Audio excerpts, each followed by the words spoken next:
ಯಾರಾದರೂ ನೋಡಿ The department called ICTC. District hospital ಅಥವಾ KMC How many of you see? ಯಾರು ನೋಡಿದ್ದೀರಾ? ICTC department. ಎಲ್ಲ ಕಡೆ ನೋಡಿಲ್ಲ. ತಾಲೂಕು ಹಾಸ್ಪಿಟಲ್ ಇದಾವೆ, ಜಿಲ್ಲಾ ಹಾಸ್ಪಿಟಲ್ ಎಲ್ಲ ಕಡೆ ಇದಾವೆ. ನೀವು ಹಾಸ್ಪಿಟ್ಲಿಗೆ ಹೋದ ತಕ್ಷಣ ಅಬ್ಸರ್ವ್ ಮಾಡ್ಬೇಕಂದ್ರೆ ಏನೇನು ಫೆಸಿಲಿಟಿ ಅದಾವ ಅಂತೇಳಿ ನೇಮ್ ಬೋರ್ಡ್ ಹಾಕಿರ್ತಾರೆ ಮಸ್ತ್. ಅಲ್ಲಿ ಯಾವ ಫೆಸಿಲಿಟಿ ಅದಾವೆ, ಏನೇನು ಫ್ರೀ ಅದಾವ, ಏನು ಟೆಸ್ಟ್ ಮಾಡ್ತಾರೆ ಎಲ್ಲ ನಿಮ್ದು ಹಾಸ್ಪಿಟ್ಲಿಗೆ ಹೋದ ತಕ್ಷಣ ಅಂದ್ರೆ ಅಬ್ಸರ್ವೇಷನ್ ಹೆಂಗೆ ಇರಬೇಕು. ಈಗ ನಾವು ಇಲ್ಲಿ ಬಂದ ತಕ್ಷಣ ಅಂದ್ರೆ ನೋಡ್ತೀವಿ ನಾವು ಏನು ಯಾರ್ಯಾರು ಸ್ಪೆಷಲಿಸ್ಟ್ ಅದಾರ ಏನು ಅದ. ಯಾಕಂದ್ರೆ ಇಲ್ಲಿ ನಿಯರ್ ಬೈ ಇರುವಂಥ ಪೇಷಂಟಿಗೆ ಹೆಲ್ಪ್ ಆಗಲಿ ಅಂತ ನೀವು ಕೂಡ ಹೋದಾಗ ಒಂಥರ ಅಬ್ಸರ್ವ್ ಮಾಡಿದ್ರೆ ಅಂತ ಗೊತ್ತಾಗುತ್ತೆ. ICTC ಸೆಂಟರ್ ಅಂತ ಐತಿ. ಇದು ಎಲ್ಲ ಜಿಲ್ಲಾ ಆಸ್ಪತ್ರೆದಾಗ ಐತಿ. ಆಮೇಲೆ ತಾಲೂಕು ಹಾಸ್ಪಿಟ್ಲ್, ಆಮೇಲೆ 24/7 PHC ಒಳಗೂ ಕೂಡ ಫೆಸಿಲಿಟಿ ಐತಿ. ನಮ್ಗೆ ಕಳಿಸ್ತಾರೆ. ಟೋಟಲ್ ನಮ್ಮ ಧಾರವಾಡ ಜಿಲ್ಲೆದಾಗ 12 ಸೆಂಟರ್ ಅದಾವೆ. 12 ICTC ಸೆಂಟರ್ ಅದಾವ. ಆಮೇಲೆ 2 ART ಸೆಂಟರ್ ಅದಾವೆ. ಅಂದರೆ KMC ಮತ್ತು ಡಿಸ್ಟ್ರಿಕ್ಟ್ ಹಾಸ್ಪಿಟಲ್ನಾಗೆ 2 ಸೆಂಟರ್. ಆಮೇಲೆ ಎಲ್ಲ ಕಡೆ ಮತ್ತು ತಾಲೂಕು ಹಾಸ್ಪಿಟಲ್ನಾಗ ಲಿಂಕ್ ART ಸೆಂಟರ್ ಅಂತ ಅದಾವೆ. ಇದು ಮೇನ್ ಅಂದರೆ ನಾವು ICTC ಇಲ್ಲಿ ಏನು ಮಾಡ್ತೇವೆ ವರ್ಕ್ ಅಂತಂದರೆ ಫಸ್ಟ್ ಪೇಷಂಟ್ ಬಂದ ತಕ್ಷಣ ಅಂದರೆ ಇಲ್ಲಿ HIV ಟೆಸ್ಟ್ ಅಂತ ಹೇಳಂಗಿಲ್ಲ. ನಾವು ಪ್ಯೂರ್ಲಿ ಮಾಡೋದು HIV ಟೆಸ್ಟ್. HIV ಟೆಸ್ಟ್ ಅಂದ ತಕ್ಷಣ ಅಂದ್ರೆ ಏನು ಮಾಡ್ತಾರೆ, ಪೇಷಂಟ್ ಭಯ ಪಡ್ತಾರೆ, ಹೆದರಿಕೆ ಆಗುತ್ತೆ. ಆಮೇಲೆ ಏನಂದ್ರೆ ಅದು ತಪ್ಪು ಕಲ್ಪನೆ ಹೋಗುತ್ತೆ. ಅಂದರೆ ನಾವು ಬಂದ ತಕ್ಷಣ ಅಂದರೆ ಪೇಷಂಟ್ನ ಈಸಿಯಾಗಿ ಅವ್ರನ್ನ ಕ್ಲೋಸಾಗಿ ಮಾತಾಡಿಸ್ಬೇಕು.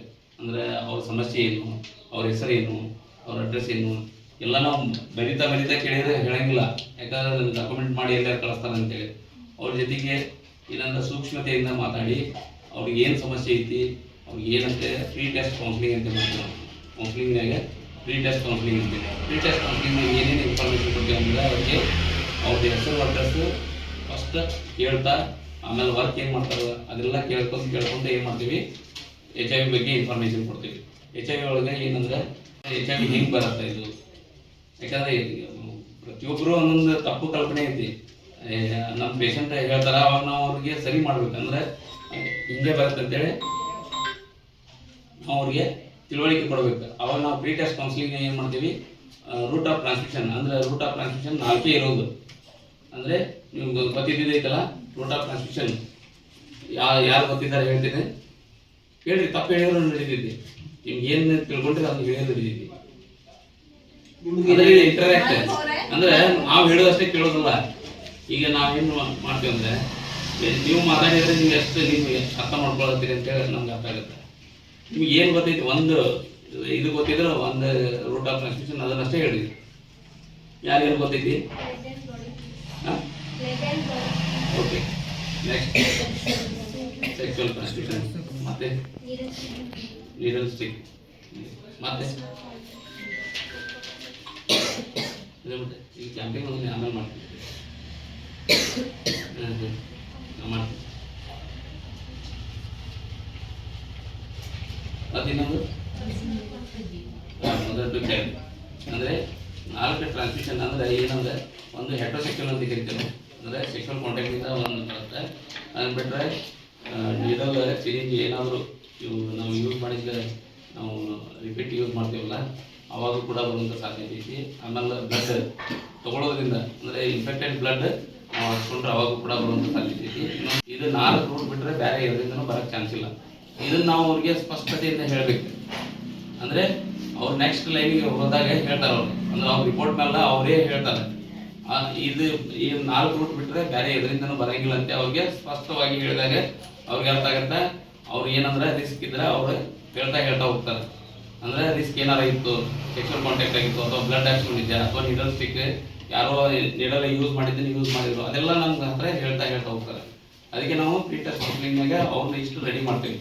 ಆಮೇಲೆ ಏನಪ್ಪ ಅಂತಂದರೆ ಟೆಸ್ಟಿಗೆ ಅವರು ಎಲ್ಲ ನಮ್ಮ ಕಡೆ ಮಾಹಿತಿ ತೊಗೊಂಡ್ರು. ಆಮೇಲೆ ಟೆಸ್ಟ್ ಬಗ್ಗೆ ಹೇಳ್ತಿದ್ದೆ. ಟೆಸ್ಟ್ ಅವರು ಬಿಲ್ಲಿಂಗ್ ಇದ್ರೆ ಮಾತ್ರ ಟೆಸ್ಟ್ ಮಾಡ್ತೀವಿ. ಅಂದರೆ ಕನ್ಸೆಂಟ್ ಫಾರ್ಮ್ ಅಂತ ಇರುತ್ತೆ ನಮ್ಮಲ್ಲಿ. ಕನ್ಸೆಂಟ್ ಫಾರ್ಮ್ನಾಗೆ ಅದು ಅವ್ರು ಸೈನ್ ಮಾಡಬೇಕು. ಸೈನ್ ಮಾಡಿದರೆ ಟೆಸ್ಟಿಗೆ ಹೋಗುತ್ತೆ, ಇಲ್ಲಾಂದ್ರೆ ಇಲ್ಲ. ಎಲ್ಲ ಮಾಹಿತಿ ತೊಗೊಂಡು ನಾ ಟೆಸ್ಟಿಗೆ ಬೇಡ ಸರ್ ಅಂತಂದ್ರೆ ಫೋರ್ಸ್ ಮಾಡೋಂಗಿಲ್ಲ. ಯಾವುದೇ ರೀತಿ ಫೋರ್ಸ್ ಮಾಡೋಂಗಿಲ್ಲ ಇದೆ. ಯಾಕಂದ್ರೆ ನಾವು ಇನ್ಫಾರ್ಮೇಷನ್ ಕೊಡ್ತೇವೆ. ಆಮೇಲೆ ಟೆಸ್ಟಿಗೆ ಯಾವುದೇ ರೀತಿ ಫೋರ್ಸ್ ಮಾಡೋಂಗಿಲ್ಲ. ಆಮೇಲೆ ನಮ್ಮ ಕಡೆ 3 ಟೈಪ್ ಕೇಸ್ ಬರ್ತಾವೆ. ಸಿಂಪ್ಟಮ್ಸ್ ಇರೋ ಪೇಷಂಟ್ನ ಅವ್ರ ಹತ್ರ ಹೇಳಿದಾಗ, ಅಂದರೆ ಸಿಂಪ್ಟಮ್ಸ್ ಗೊತ್ತಾ ನಿಮಗೆ, ಅಂದರೆ ಫೀವರ್, ವೇಟ್ ಲಾಸ್, ಡಯರಿಯಾ, ಆಮೇಲೆ ಹರ್ಪಿಸ್ ಅಂತ ಕರಿತೀವಿ. ಇವೆಲ್ಲ ಸಿಂಪ್ಟಮ್ಸ್ ಇತ್ತಂದರೆ ಅವ್ರಿಗೆ HIV ಮೆಡಿಸಿನ್ ಡಾಕ್ಟರ್ ಕಡೆ ಹೋದ ತಕ್ಷಣ ಅಂದ್ರೆ ಅವ್ರು ರೆಫರ್ ಮಾಡ್ತಾರೆ. ಇದು ಒಂದು ರೂಟಿಂದ ಬರ್ತಾರೆ. ಒಂದು ವಾಲಂಟರಿಯಾಗಿ ಯಾರಾದರೂ ಇದ್ರ ಬಗ್ಗೆ ತಿಳ್ಕೊಂಡಿದ್ರು ಅವರು ಡೈರೆಕ್ಟಾಗಿ ಬಂದು ಟೆಸ್ಟ್ ಮಾಡ್ಕೋಬೋದು. ಇನ್ನೊಂದು ಎಲ್ಲ ಆಲ್ ಪ್ರೆಗ್ನೆನ್ಸಿ ಕೇಸಸ್ಗೆ ಕಂಪಲ್ಸರಿ ಇದೆ. ಪ್ರೆಗ್ನೆನ್ಸಿ ಕೇಸ್ ಎಲ್ಲ ಕಂಪಲ್ಸರಿ. ಯಾಕೆ ಮಾಡ್ತೇವೆ ಕಂಪಲ್ಸರಿ ಪ್ರೆಗ್ನೆನ್ಸಿ ಕೇಸಿಗೆ? ಈಗ ಏನಾದ್ರು ಪಾಸಿಟಿವ್ ಇತ್ತಂದರೆ ನೆಕ್ಸ್ಟ್ ನಾವು ಏನು ಅವ್ರಿಗೆ ಬೇಬಿಗೆ ಬರಲಾರ್ದಂಗೆ ಅವ್ರಿಗೆ ಪ್ರಿಕಾಷನರಿ ಮಾಡಬೇಕು. ಅಂದರೆ ಮುಂದೆ ಸಿರಪ್ ಹಾಕ್ಬೇಕು, ಅವ್ರಿಗೆ ಟ್ರೀಟ್ಮೆಂಟ್ ಹಾಕ್ಬೇಕು, ಇವಕ್ಕೆಲ್ಲ ನಾವು ರೆಡಿ ಮಾಡ್ಬೇಕಂದ್ರೆ ಅದು ಕಂಪಲ್ಸರಿ. ಯಾಕಂದ್ರೆ ಮಗು ತಪ್ಪು ಮಾಡಿರಂಗಿಲ್ಲ, ಮಗುವಿಗೆ ಇದು ಹೆಚ್ಚಾಗಿ ಬರಬಾರ್ದು. ಅದಕ್ಕೆ ನಾವು ಅದು ಸೇಫ್ ಮಾಡ್ಬೇಕಂತೇಳಿ ನಾವೇನು ಮಾಡ್ತೀವಿ, ಎಲ್ಲ ಮಗುವಿಗೆ ತಾಯಂದಿರಿಗೆ ಕಂಪಲ್ಸರಿ ಟೆಸ್ಟ್ ಮಾಡ್ತೀವಿ. ಇದು 3 ಥರದಿಂದ ಬರ್ಬೋದು ನಮ್ಮ ಕೇಸಸ್. ಅಂದ್ರೆ ವಾಲಂಟ್ರಿಗೆ ಯಾರು ಬೇಕಾದ್ರೂ ಮಾಡಿ ಟೆಸ್ಟ್ ಮಾಡ್ಕೋಬೋದು, ಡಾಕ್ಟರ್ ರೆಫರ್ ಮಾಡಿದ್ರು ಬರ್ಬೋದು, ಅಥವಾ ನಾವು ಏನಂದ್ರೆ ಡಾಕ್ಟರ್ ರೆಫರ್ ಮಾಡಿದರೆ ವಾಲಂಟ್ರಿಗೆ ಎಲ್ಲ ಪ್ರೆಗ್ನೆಂಟ್ ಇವೆಲ್ಲ ಕಂಪಲ್ಸರಿ ಟೆಸ್ಟ್ ಆಗ್ತವೆ. ಆಮೇಲೆ ಒಂದು ನ್ಯಾಕೋದಿಂದ ಕಿಟ್ ಬಂದಿದ್ದಾವೆ, ನಮ್ಮಲ್ಲಿ ಒಂದೇ ಟೆಸ್ಟ್ ಆಗಿರಲಿಲ್ಲ. ಒಂದು ಟೆಸ್ಟ್ ಮೇಲೆ ಕನ್ಫರ್ಮೇಷನ್ ಕೊಡೋಂಗಿಲ್ಲ ನಾವು. ಅಂದರೆ ಗೈಡ್ಲೈನ್ಸ್ ಐತೆ ಅದಕ್ಕೆ ಗೈಡ್ಲೈನ್ಸ್ ಏನಂದರೆ ಈಗ ನಾವು ಬೇರೆ ಬೇರೆ ಹಾಸ್ಪಿಟ್ಲಾಗ ಮಾಡ್ತಾರೆ, ಒಂದೇ ಟೆಸ್ಟ್ ಹಾಕಿ ನೀವು ಮುಂದೆ ಬರ್ದರೆ ಏನಾದ್ರು ಪೋಸ್ಟ್ ಅಂತಂದರೆ ನೀವು ICTC ಹೋಗಿ ಭೇಟಿಯಾಗಿ ಅಂತ ಹೇಳ್ತಾರೆ. ಎಲ್ಲ ಕಡೆ ರೆಫರ್ ಟು ICTC ಅಂತ ಬರೀತಾರೆ. ನಮ್ಮ ಎಸ್ಎನ್ ಮೆಡಿಕಲ್ ಕಾಲೇಜ್ನಾಗ ಮಾಡ್ತಾರೆ, ಕೆಳಗೆ ಲ್ಯಾಬ್ ಐತೆ ಅಲ್ಲಿ ಮಾಡ್ತಾರೆ. ಅಲ್ಲಿ ಮಾಡಿದ್ರು ಕೂಡ ಅಲ್ಲಿ ಏನಾದ್ರು ಪಾಸಿಟಿವ್ ಅಂತಂದ್ರೆ ಅವ್ರು ಏನು ಮಾಡ್ತಾರೆ ಅಂದರೆ ರೆಫರ್ ಟು ICTC ಅಂತ ಬರೆದು ಕಳಿಸ್ತಾರೆ. ಅಂದರೆ ಇಲ್ಲಿ ಟೆಸ್ಟ್ ಇನ್ನೊಂದ್ಸರಿ ಅಲ್ಲಿ ಹೋಗಿ ಮಾಡಿಸ್ತೀವಿ ಅಂತೀವಿ. ಯಾಕಂದ್ರೆ ಹಂಗೆ ಕೊಡೋ ಪರ್ಮಿಷನ್ ಇರೋದು ICTC ಸೆಂಟರ್ನಲ್ಲಿ ಮಾತ್ರ. ICTC ಸೆಂಟರ್ನಲ್ಲಿ ಮಾತ್ರ ನಾವು HIV ರಿಪೋರ್ಟನ್ನು ಕನ್ಫರ್ಮೇಷನ್ ಮಾಡ್ತೀವಿ. ಅಂದರೆ ನಮ್ಮಲ್ಲಿ 3 ಕಿಟ್ ಇರ್ತಾವೆ, ನ್ಯಾಕೋದಿಂದ ಬಂದಿರುತ್ತೆ. ನ್ಯಾಕೋ ಕಿಟ್ ಏನಂದರೆ ಯಾವುದೇ ರಾಂಗ್ ಇದನ್ನು ತೋರ್ಸಂಗಿಲ್ಲ ಅದು. ಅದು ರ್ಯಾಪಿಡ್ ಟೆಸ್ಟ್ ಮಾಡ್ತೀವಿ. ಒಂದು ಕೋಂಬ್ಯಾಟ್ಸ್ ಅಂತೇಳಿ ಒಂದು ಕಿಟ್ ಬರುತ್ತೆ, ಫಸ್ಟ್ ಕಿಟ್ ಕೋಂಬ್ಯಾಟ್ಸ್. ಅದನ್ನು ಟೆಸ್ಟ್ ಮಾಡಿದಾಗ ಅದ್ರಾಗ ಏನಾರ ನೆಗೆಟಿವ್ ಅಂತಂದರೆ ನೆಕ್ಸ್ಟ್ ಕಿಟ್ ಮಾಡೋಂಗಿಲ್ಲ, ಅಂದರೆ ಅವ್ರದ್ದು ನೆಗೆಟಿವ್ ಅನ್ನಂಗೆ. ಅಕಸ್ಮಾತ್ ಅದ್ರಾಗ ಪಾಸಿಟಿವ್ ಅಂತಂದರೆ ನೆಕ್ಸ್ಟ್ ಇನ್ನೂ 2 ಕಿಟ್ ಇರ್ತಾವೆ, 2 ಅವ್ರ ಕಿಟ್ ಯೂಸ್ ಮಾಡ್ತೀವಿ. ಅದ್ರಾಗೂ ಪಾಸಿಟಿವ್ ಅಂತಂದರೆ ನೆಕ್ಸ್ಟ್ ಅವ್ರ ರಿಪೋರ್ಟನ್ನು ಇದು ಫೈನಲ್ ಮಾಡ್ಬೋದು. 3 ಕಿಟ್ ಒಳಗೆ ಪಾಸಿಟಿವ್ ಬರೋದೇ ನಾವು ರಿಪೋರ್ಟ್ ಕೊಡೋಂಗಿಲ್ಲ. ಆಮೇಲೆ 2 ಬಂದು ಬಂದ್ರೆ ಬರಲಿಲ್ಲ ಅಂದರೆ ಅವಾಗ ಇನ್ಡಿಟರ್ಮಿನೆಂಟ್ ಅಂತ ಇರ್ತದೆ. ಅಂದರೆ ಇನ್ಡಿಟರ್ಮಿನೆಂಟ್ ಪ್ರಕಾರ 3 ಕಿಟ್ ಒಳಗೆ ಬಂದ್ರೆ ಮಾತ್ರ ಪಾಸಿಟಿವ್ ಅಂತ ಡಿಕ್ಲೇರ್ ಮಾಡೋದು ನಾವು. ಪಾಸಿಟಿವ್ ಬಂದ್ಮೇಲೆ ನೆಕ್ಸ್ಟ್ ಏನು ಬಿಟ್ಬಿಡೋದು, ಅವ್ರಿಗೆ ಏನು ಮಾಡ್ಬೇಕು? ನೆಕ್ಸ್ಟ್ ಟ್ರೀಟ್ಮೆಂಟ್ ಮಾಡಬೇಕು. ಟ್ರೀಟ್ಮೆಂಟಿಗೆ ಎಲ್ಲಿ ಕಳಿಸ್ಬೇಕು ಯಾರಿಗೆ ಗೊತ್ತಿದೆ ಹೇಳ್ರಿ ನೀವು. ಹಾಸ್ಪಿಟ್ಲ್ ಯಾವ ಹಾಸ್ಪಿಟ್ಲು? Government hospital. ಅದು ART ಸೆಂಟ್ರಿಗೆ ಕಳಿಸ್ಬೇಕು. ART ಸೆಂಟರ್ ಕಿಮ್ಸ್ ಮತ್ತು ಧಾರವಾಡ ಡಿಸ್ಟ್ರಿಕ್ಟ್ ಹಾಸ್ಪಿಟ್ಲ್ 2 ಕಡೆ ಇದೆ. 2 ಕಡೆದಾಗ ನಾವು ಅಲ್ಲೇ ರೆಫರ್ ಮಾಡಿ ಅಲ್ಲಿ ಲೆಟರ್ ಮಾಡಿ ಆ ಪೇಷಂಟನ್ನು ಕಳಿಸ್ತೇವೆ. ಅಲ್ಲಿ ಕಳಿಸಿದಾದ್ಮೇಲೆ ಅಲ್ಲಿ ವೈರಲ್ ಲೋಡ್ CD4 ಎಲ್ಲ ಟೆಸ್ಟ್ ಮಾಡಿ ಅವ್ರಿಗೆ ಟ್ರೀಟ್ಮೆಂಟನ್ನು ಸ್ಟಾರ್ಟ್ ಮಾಡ್ತಾರೆ. ಈಗ ರೀಸೆಂಟ್ ಟೈಮ್ ಬಂದಿದ್ದು TLD ಅಂತ ಟ್ಯಾಬ್ಲೆಟ್ ಐತಿ, ಟೆನೆಫೋರ್ ಲ್ಯಾಮೋಡಿನ್ ಡೆಲ್ಟಾಗೋಯಿನ್ ಅಂತ ಟ್ಯಾಬ್ಲೆಟ್ ಐತಿ. ಫಸ್ಟ್ ಲೈನ್ದಾಗ ಇದ್ರಂದ್ರೆ ಅದೇ ಟ್ಯಾಬ್ಲೆಟ್ ಕೊಡ್ತಾರೆ. ನೆಕ್ಸ್ಟ್ ಅವ್ರದ್ದು ಮತ್ತೆ ಏನಾದ್ರು ಬ್ಲಡ್ ಟೆಸ್ಟ್ ಮಾಡಿ ಅವ್ರದ್ದು ಏನಾರ ಮತ್ತು ಬ್ಲಡ್ ರಿಯಾಕ್ಟಿನ್ ಏನಾರ ಹೆಚ್ಚಿರ್ತಂದ್ರೆ ಅವಾಗ ALD ಅಂತೇಳಿ ಮತ್ತೆ ಬೇರೆ ಬೇರೆ ಟ್ಯಾಬ್ಲೆಟ್ ಬರ್ತಾವೆ, ಅವನ್ನೆಲ್ಲ ಸ್ಟಾರ್ಟ್ ಮಾಡ್ತಾರೆ. ಆಮೇಲೆ ನಮ್ಮಲ್ಲಿ ಸಾಕಷ್ಟು ಪೇಷಂಟ್ ಬರ್ತಾರೆ, ಅಷ್ಟೇ ಕಾಂಪ್ಲಿಕೇಶನ್ ಇರ್ತದೆ. ಕೌನ್ಸಿಲಿಂಗ್ ಅಂದರೆ ಭಾಳ ಡಿಫಿಕಲ್ಟ್ ಐತಿ. ಯಾಕಂದ್ರೆ ನಾವು ಏನು ಅನ್ಕೊಂಡಿದ್ವಿ ಫಸ್ಟಿಗೆ ಕೌನ್ಸಿಲಿಂಗ್ ಅಂದ್ರೆ ಏನು ಬಿಡಪ್ಪ ಪೇಷಂಟ್ ಬರ್ತಾರೆ ಹೇಳಿ ಹೋದ್ರಾತ ಅಷ್ಟು ಭಾಳಷ್ಟು ಡಿಫಿಕಲ್ಟ್ ಐತಿ. ನಾವು ಏನೇನು ಫೇಸ್ ಮಾಡೀವಿ ಅಂದರೆ ಸುಮಾರು ಡೈಲಿ ನಾವು ಏನಂದರೆ ನಮ್ಮಲ್ಲಿ 8ರಿಂದ 10 ಜಿಲ್ಲಾ ಪೇಷಂಟ್ ಬರ್ತಾರೆ, ಔಟ್ ಆಫ್ ಸ್ಟೇಟ್ ಕೂಡ ಬರ್ತಾರೆ. ಯಾಕಂದ್ರೆ ನಾವು ಅವ್ರು ಕೂಡ ಹೆಂಗಿರ್ಬೇಕಂದ್ರೆ ಆ ಥರ ಮಾತಾಡಿದಾಗ ಮಾತ್ರ ಅವ್ರು ಪ್ರಾಬ್ಲಮ್ ಸಾಲ್ವ್ ಮಾಡ್ಬೋದು. ಆಮೇಲೆ ಅವ್ರಿಗೆ ಹೆಂಗಂದ್ರೆ HIV ರಿಪೋರ್ಟ್ ಹೇಳಿದ ತಕ್ಷಣ ಅಂದ್ರೆ ಅವ್ರದ್ದು ಇದು ಬೇರೆ ಇರುತ್ತೆ. ಏನಂದರೆ ಒಂದೊಂದು ಪೇಷಂಟ್ ನೋಡ್ತೇವೆ, ಪೇಷಂಟ್ ನೋಡಿದ ತಕ್ಷಣ ಅಂದ್ರೆ ಅವ್ರಿಗೆ ಹೊಸಲಂತೆ ಹೇಳಿದ ತಕ್ಷಣ ಅಂದರೆ ಈಗ ತಪ್ಪು ಮಾಡಲಿ ಅಂದಾಗ ತಪ್ಪು ಮಾಡಿ ಅಂದರೆ ಹೆಂಗೆ ಸಿಟ್ಟು ಬರುತ್ತೆ. ಈಗ ಒಂದು ವಸ್ತು ಏನೋ ಈಗ ಒಂದು ವಸ್ತು ನಾವು ಇಲ್ಲಿ ಇದ್ದೇವೆ, ಇದು ನೀವು ತೊಗೊಂಡಿಲ್ಲ, ನೀವು ತೊಗೊಂಡಿ ಅಂದ್ರೆ ಸಿಟ್ಟು ಬರ್ತಿಲ್ಲ, ನೀವು ತೊಗೊಂಡಿರಂಗಿಲ್ಲ. ಅದ್ರಾಗೆ ನಮ್ಮ ಲೈಫ್ ಅದು HIV ರಿಪೋರ್ಟ್ ಡಿಸ್ಕ್ಲೋಸ್ ಮಾಡೋದಂದ್ರೆ ಭಾಳ ಕಷ್ಟ ಐತಿ. ಯಾಕಂದರೆ ಅಲ್ಲಿ ಭಾಳಷ್ಟು ಕಾಂಪ್ಲಿಕೇಶನ್ ಬರ್ತಾವೆ. ಒಂದೊಂದು ಕೇಸ್ ಹೆಂಗಂದ್ರೆ ಹೆಂಡತಿ ಪಾಸಿಟಿವ್ ಇರ್ತಾಳೆ, ಗಂಡ ನೆಗೆಟಿವ್ ಇರ್ತಾಳೆ. ಅವಾಗ ಕೌನ್ಸಿಲಿಂಗ್ ಮಾಡೋದು ಭಾಳ ಡಿಫಿಕಲ್ಟ್. ಹೆಂಗೆ ಹೇಳ್ಬೇಕು ಅವಾಗ? ಯಾಕಂದ್ರೆ ಇಬ್ಬರಿಗೆ ಹೇಳ್ಬೇಕು ನಾವು. ಅವ್ರ ಮುಂದೆ ಅವ್ರು ಬಿಟ್ಟು ಹೋಗ್ಲಾರ್ದಂಗೆ ಇದು ಮಾಡಬೇಕು. ಆಮೇಲೆ ಮತ್ತೊಬ್ಬರಿಗೆ ಸ್ಪ್ರೆಡ್ ಆಗ್ಲಾರ್ದಂಗೂ ಹೇಳಬೇಕು. ಅವ್ರಿಗೆ ಪಾಸಿಟಿವ್ ಇತ್ತಂದರೆ ಹೆಂಡತಿಗೆ ಪಾಸಿಟಿವ್ ಇತ್ತಂದ್ರೆ ಗಂಡಗೆ ಸ್ಪ್ರೆಡ್ ಆಗಬಾರ್ದು. ಆ ಥರನೂ ಕೌನ್ಸಿಲಿಂಗ್ ಮಾಡಬೇಕು. ಯಾಕಂದರೆ ಇಟ್ಸ್ ಭಾಳ ಡಿಫಿಕಲ್ಟ್. ನಾವು ಅಂದ್ಕೊಂಡಂಗೆ ಸುಮಾರು ಕೇಸಸ್ ನೋಡಿರ್ತೀವಿ. ಈಗಂತೂ ನಾವು ನೋಡಿರೋ ಪ್ರಕಾರ ಈಗ ಒಂದು 6 ಮಂತ್ ಒಳಗೆ ನಮಗೆ ಎಂಥ ಕೇಸ್ ಬರ್ತಾವಂದ್ರೆ ಬರೀ ಕಾಲೇಜ್ ಹುಡುಗರು ಬರ್ತಾರೆ. ಕಾಲೇಜ್ ಹುಡುಗರು ಬಿಲೋ 24 ಏಜ್ ಒಳಗಡೆ ಅವ್ರ ರಿಸ್ಕಿ ಕೇಳಿದರೆ ಏನೋ ಮೊಬೈಲ್ ಆ್ಯಪ್ ಒಳಗೆ ಏನೇನೋ ಲಿಂಕ್ ಬರ್ತಾವಂತ ಅವರೇ ಹೇಳ್ತಾರೆ. ಅಲ್ಲಿ ಲಿಂಕ್ ಇದಾಗ್ಬಿಡುತ್ತೆ. ಅವ್ರಿಗೆ ಎಲ್ಲಿ ಕಾಂಟ್ಯಾಕ್ಟ್ ಮಾಡಬೇಕು, ಅವ್ರ ಪಿಕ್ಚರ್ ಈ ಥರ ಎಲ್ಲ ಅವ್ರದ್ದು ಪ್ರೈಸಸ್ ಎಲ್ಲ ಹಿಂಗೆ ಬರ್ತಾವೆ. ಅವ್ರು ಹೋಗಿ ಕಾಂಟ್ಯಾಕ್ಟ್ ಮಾಡಿ ಬಂದು ಆಮೇಲೆ ಪೋಸ್ಟ್ ಹೋದಾಗ ಎಷ್ಟೋ ಜನ ಅದ. ಈ ಸುಮಾರು 14 ಪೇಷಂಟ್ ನೋಡಿದ್ದಾನೆ ಈಗ 4 ಮಂತ್ಸ್ ಒಳಗೆ, 4 ತಿಂಗಳೊಳಗೆ. ಅದು MSM ಮೇಲ್ ಟು ಮೇಲ್ ಆ ಥರ ಕೇಸಸ್ ಅದಾವೆ. ಯಾಕಂದ್ರೆ ನಾವು ಅನ್ಕೋತೀವಿ HIV ನಾವು ಪ್ರಿವೆಂಟ್ ಮಾಡೀವಿ, ನಾವು ಕಡಿಮೆ ಮಾಡೀವಿ, ನಾವೆಲ್ಲ ಇಷ್ಟೆಲ್ಲ ಹೇಳ್ತೀವಿ. ನಮಗೆ ಒಳಗಿಂದ ನಮ್ಗೆ ಗೊತ್ತಿರುತ್ತೆ ಏನಪ್ಪ ಅಂತಂದ್ರೆ ಪ್ರಿವೆಂಟ್ ಮಾಡ್ಬೇಕಾರೆ ಅವ್ರು ಇನ್ನೂ ಅವೇರ್ನೆಸ್ ಹೋಗ್ಬೇಕು. ಎಷ್ಟು ಹೋಗ್ಬೇಕು ಅಂತಂದ್ರೆ ಮತ್ತೆ ಹೆಲ್ತ್ ಎರಡು ಒಂದೇ ನಾಲ್ಕನೇ 2 ಮುಖ ಇದ್ದಂಗೆ. ಒಂದು ಫೇಲ್ಯೂರ್ ಆತಂದ್ರೆ ಅದಕ್ಕೆ ವ್ಯಾಲ್ಯೂ ಇಲ್ಲ. ನಾವು ಎಜುಕೇಷನ್ದಾಗ ಪ್ರಾಪರ್ ಅದೇವಿ, ನಮ್ದು ಹೆಲ್ತ್ ಇಂಥದ್ದು ಏನೋ ಮಾಡ್ಕೊಂಡು ಇದು ಮಾಡಿದ್ವಿ ಅಂದ್ರೆ ಅದು ಒಂದು ನಾಣ್ಯಕ್ಕೆ ವ್ಯಾಲ್ಯೂ ಇರೋಂಗಿಲ್ಲ. ಹಂಗಾಗುತ್ತೆ ಲೈಫ್, ಹಂಗೆ ಕಷ್ಟ ಐತಿ. ಅದಕ್ಕೆ ಏನಪ್ಪ ಅಂತಂದ್ರೆ ಭಾಳಷ್ಟು ನಾವು ಇದರಿಂದ ತಿಳಿದು ಹೋಗ್ಬೇಕು. ಆಮೇಲೆ ನಾವು ಎಜುಕೇಟ್ ಮಾಡ್ತೇವೆ, ನಿಮಗೆ ನೀವು ಪಬ್ಲಿಕ್ಕಿಗೆ ಎಜುಕೇಟ್ ಮಾಡಬೇಕು. ಯಾಕಂದ್ರೆ ನಾವು ನಿಮ್ಗೆ ಹೇಳೋದು ಉದ್ದೇಶ ಏನಂದ್ರೆ ನೀವು ತಿಳ್ಕೊಂಡಿರ್ತೀರಿ, ನೀವು ಸೇಫರ್ ಸೈಡ್ ಇರ್ತೀರಿ. ನಿಮ್ಮಿಂದ ನಮ್ಗೆ ಏನು ಹೆಲ್ಪ್ ಆಗ್ಬೇಕಂದ್ರೆ ನೀವು ಎಲ್ಲೆಲ್ಲಿ ಹೋಗ್ತೀರಿ ಅಲ್ಲೆಲ್ಲೇ HIV ಮಾತಾಡೋಕ್ಕೆ ಹೆದರ್ತಾರೆ ಕೆಲವೊಬ್ರು. ಸ್ಟಾರ್ಟಿಂಗ್ ನಮ್ಮ ICTC ಸೆಂಟರ್ ಸ್ಟಾರ್ಟ್ ಆದಾಗ ಒಳಗೆ ಬರ್ಲಿಕ್ಕೆ ಹೆದರ್ತಿದ್ರು. ಅಲ್ಲಿ HIV ಇದ್ದಾರೆ ಅಷ್ಟು ಹೋಗ್ಬೇಕಂತ ಹೇಳಿ 2006 ನಾನು ಜಾಯ್ನ್ ಆದ್ರೆ ಅವ್ರು 2006 ನಮ್ಮ ICTC ಸೆಂಟರ್ ನೋಡಿದ ತಕ್ಷಣ ಅಂದ್ರೆ ಅಲ್ಲಿ ಯಾರು ಬಂದು ಹೋದ್ರಂದ್ರೆ ಅಲ್ಲೇ ಹೋಗಿದ್ವಿ ಅಂತ ಕೇಳ್ತಿದ್ದಾರೆ. ಆ ಥರ ಇತ್ತು. ಈಗ ಹಂಗಿಲ್ಲ, ಅವೇರ್ನೆಸ್ ಬಂದೈತಿ. ಎಲ್ಲ ಜನ ಬಂದು ಟೆಸ್ಟ್ ಮಾಡ್ಕೊತಾ ಇದ್ದಾರೆ. ಆಮೇಲೆ ಅವ್ರಿಗೆ ಎಜುಕೇಟ್ ಮಾಡ್ತಾ ಇದ್ದೀವಿ. ಆದಷ್ಟು ನಾವು ಏನಂದ್ರೆ ಪಬ್ಲಿಕ್ಕಿಗೆ ಏನು ಒಂದು ಮಾಹಿತಿಯನ್ನು ಕೊಡ್ತೇವೆ ಅಂದರೆ ನಿಮಗೆ ತಿಳ್ಕೊಂಡಿರಿ, ನೀವು 10 ಜನಕ್ಕೆ ತಿಳಿಸ್ಬೇಕು. ಅದರಿಂದ ನಾವು ಮಾತ್ರ ಇದನ್ನು ಕಂಟ್ರೋಲ್ ಮಾಡ್ಬೋದು. ಇಲ್ಲಿಲ್ಲ ಯಾವುದೂ ವ್ಯಾಕ್ಸಿನ್ ಇಲ್ಲ. ಯಾವುದೇ ರೀತಿ ವ್ಯಾಕ್ಸಿನ್ ಇದ್ರೆ ಎಲ್ಲರಿಗೆ ಹಾಕ್ಬಿಡ್ತಿದ್ರು. ಇದಕ್ಕೆ ಏನಪ್ಪ ಅಂದ್ರೆ ವ್ಯಾಕ್ಸಿನ್ ಅಂದ್ರೆ ಇದಕ್ಕೆ ಏನು ಮದ್ದಂದ್ರೆ ನಮ್ದು ಅವೇರ್ನೆಸ್ ಬಿಟ್ಟರೆ ಬೇರೆ ಏನಿಲ್ಲ. ಮೊನ್ನೆ ಮ್ಯಾರೇಜ್ ಮಾಡಿರ್ತಾರೆ ಅವ್ರಿಗೆಲ್ಲ. ಆಮೇಲೆ ನೀವು ಮುಂದೆ ನರ್ಸಿಂಗ್ ಅಲ್ಲ ನಿಮ್ದೆಲ್ಲ BSc ನರ್ಸಿಂಗ್ ನಿಮ್ಮ ಮುಗಿದ್ಮೇಲೆ ನಿಮ್ದು ಏನಪ್ಪ ಅಂತಂದ್ರೆ ನೀವು ವರ್ಕಿಂಗ್ ಪ್ಲೇಸ್ಗೆ ಹೋಗ್ತೀವಿ ಅಥವಾ ಈಗ ಕಾಲೇಜ್ ಹೋದಾಗ ನೀವು ಪ್ರಾಕ್ಟಿಕಲ್ ಹೋಗ್ತೀವಿ ಹಾಸ್ಪಿಟಲ್. ನಿಮ್ಗೆಲ್ಲ ಹೋದಾಗ ಒಂದು ಜನರಲ್ ಟ್ರೀಟ್ ಆಗಿದೆ. ಫಸ್ಟ್ ಏನು ಮಾಡಬೇಕು?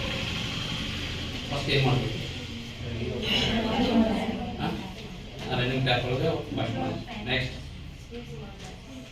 Next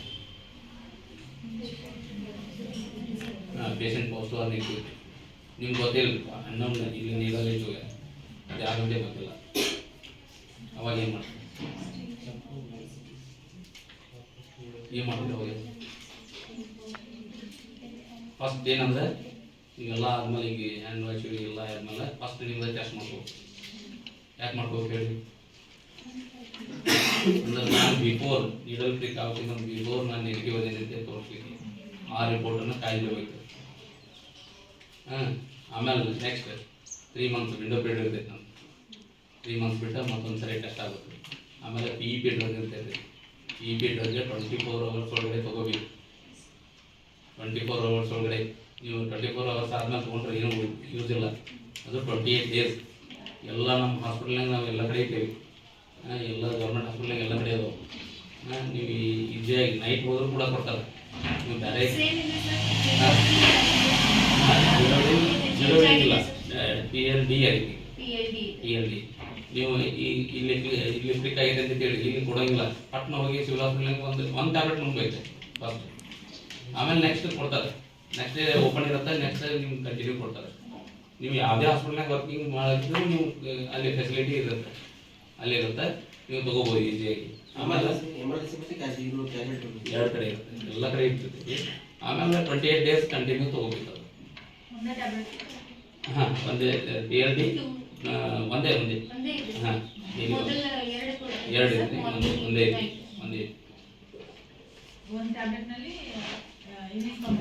PLD ಟೆನಫೆರಲ್ ಲ್ಯಾಮೋಡಿ ಡೆಲ್ಟಾಗೋಲ್.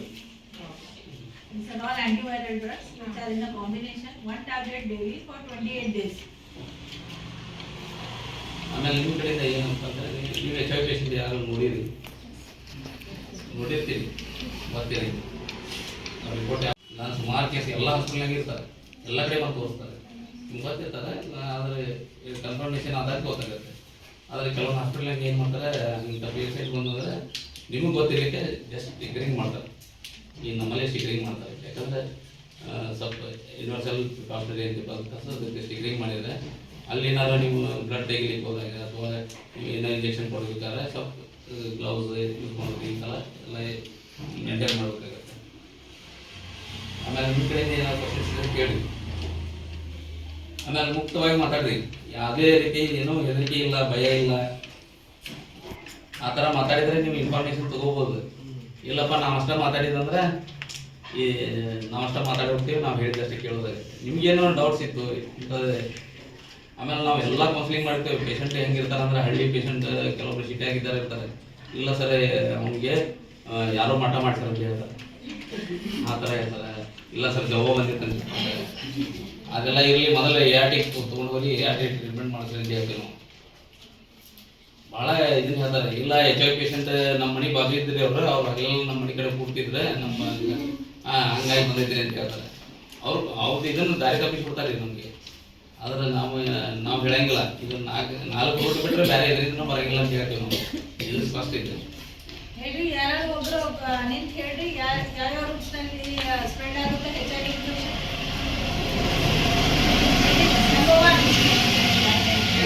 red and number 2 number 3 mother to fingers, number 4 which you should be very careful about.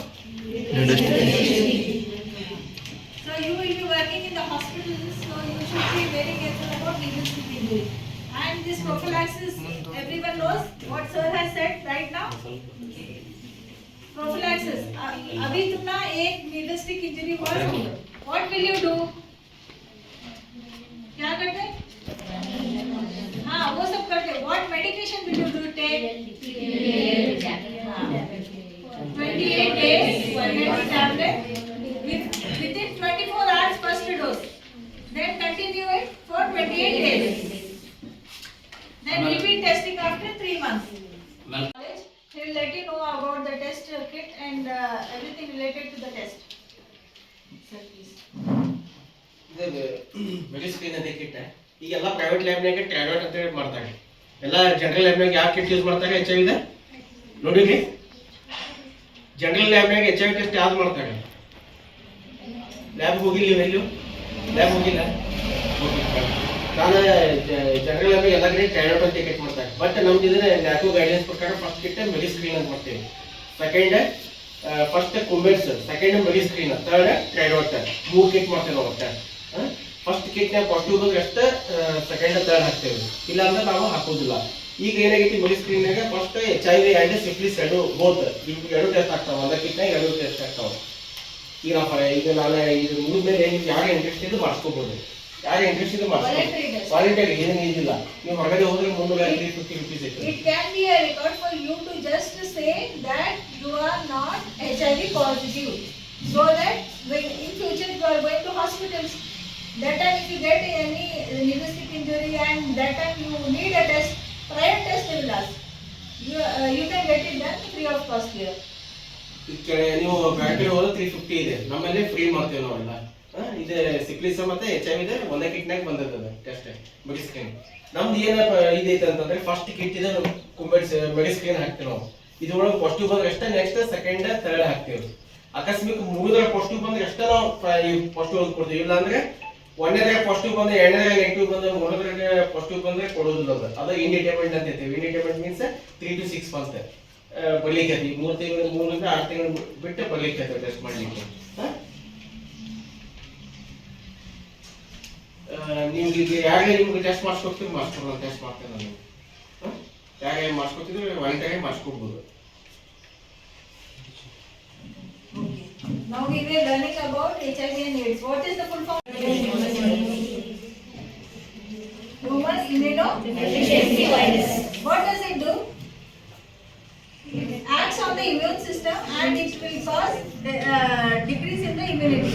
So the patient will present with high fever, diarrhea, hepatitis loss, and oral candidiasis, viral infections repeatedly, and all these symptoms will deteriorate its immunity.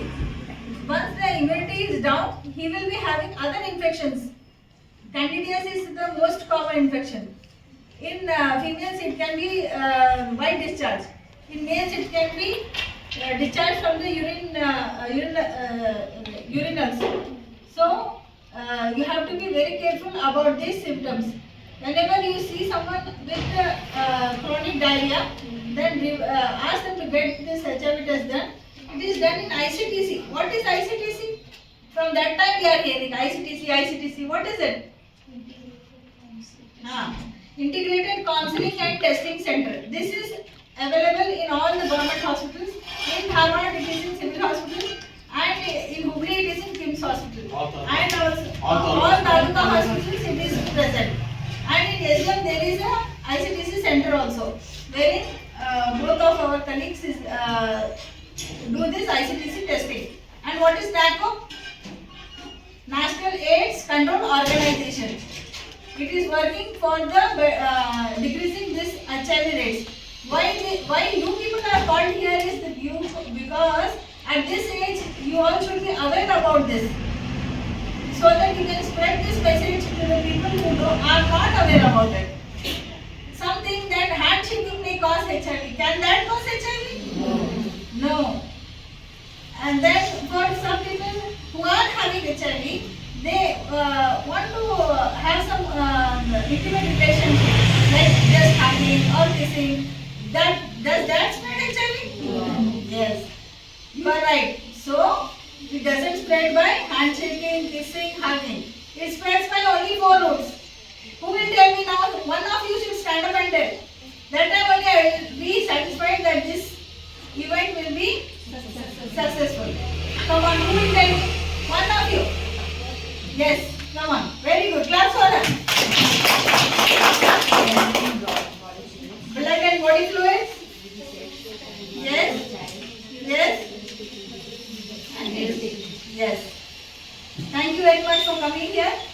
Thank you. Awareness ಮಾಡ್ಬೇಕಾದ್ರೆ ಒಂದು ಏನು ಬರ್ತಾರೆ 9097 ನಮ್ಮ helpline number ಇದೆ. ಇದು ನೀವು ಕಾಲ್ ಮಾಡಕ್ಕೆ ಕೊಡ್ಬೋದು. ಫ್ರೀ ಕಾಲ್ ಇರುತ್ತೆ. ಏನು ಇನ್ಫಾರ್ಮೇಷನ್ ಕೇಳಿದ್ರು ಕೊಡ್ತಾರೆ 1097. ಯಾಕಂದ್ರೆ ನೀವು ಪಬ್ಲಿಕ್ಕಿಗೆ ಹೇಳಬೇಕಾದ್ರೆ ಕೆಲವೊಂದು ಕಷ್ಟ ಆಗ್ಬೋದು, ಕೆಲವೊಂದು ಡಿಫಿಕಲ್ಟ್ ಆಗ್ಬೋದು. ಅವ್ರಿಗೆ ಪರ್ಸನಲಿ 1097 ಕಾಲ್ ಮಾಡಬೇಕು ಹೋಗ್ಬೋದು.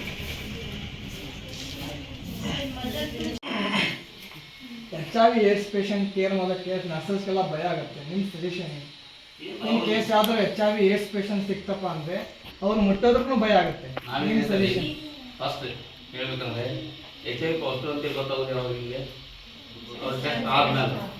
ಬಟ್ ನಾನು ಟೆಸ್ಟ್ ಮಾಡ್ಸಿದಪ್ಪ ಅವ್ನಿಗೆ HIV ಪಾಸಿಟಿವ್ ಐತೆ. ಬಟ್ ನೀವು ಎವ್ರಿ ಕೇಸ್ ನೋಡಬೇಕಾದ್ರೆ ನೀವು ಸೇಮ್ HIV ಪಾಸಿಟಿವ್ ಥರ ಟ್ರೀಟ್ ಮಾಡ್ಬೇಕಂದ್ರೆ ಗ್ಲೌಸ್ ಯೂಸ್ ಮಾಡಬೇಕು, ಪ್ರಿಕಾಷನರಿ ತೊಗೊಳ್ಬೇಕು. ತೊಗೊಳ್ಳಿಲ್ಲ ಅಂದ್ರೆ ತಪ್ಪು ನಿಮ್ಮದು. ಯಾಕಂದ್ರೆ ಅವ್ರು ಟೆಸ್ಟ್ ಆಗ್ಬಿಟ್ಟ ನಿಮ್ದು ಗೊತ್ತಿರಂಗಿಲ್ಲ. ಎಮರ್ಜೆನ್ಸಿ ಕ್ಯಾಜುಲಿಟಿ ಆಗಿರ್ತೀರಿ, ಪೇಷಂಟ್ ಬರ್ತೈತಿ. ಅಂತ ಎಕ್ಸಾಂಪಲ್ ಆಗಿ ಅವ್ರು ಒಂದು ಪೇಷಂಟ್ ನೀವು ಏನು ಬರ್ತಾರಲ್ಲ, ಯಾಕಂದರೆ ವರ್ಕ್ ಎಲ್ಲೆಲ್ಲಿ ಬರ್ತೈತಿ, ಕ್ಯಾಜುಲಿಟಿನೂ ಮಾಡ್ಬೋದು, ವಾರ್ಡು ಮಾಡ್ಬೋದು, ಎಲ್ಲ ಕಡೆನೂ ಬರ್ತೈತಿ.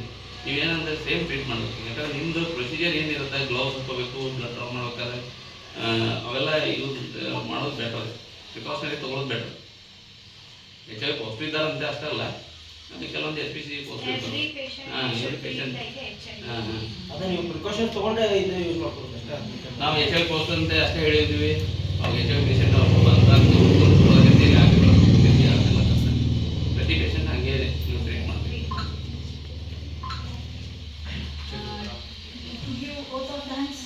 Thank you very much, Shine College staff and students.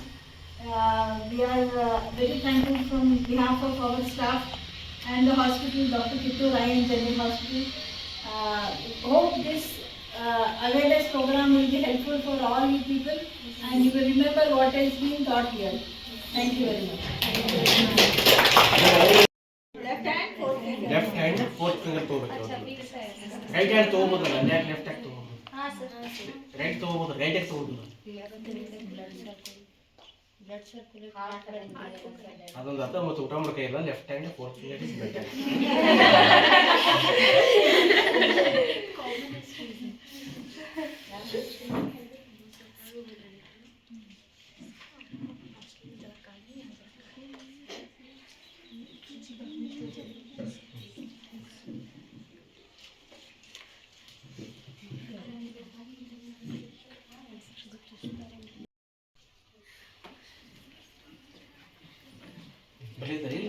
ಬರ್ರಿ.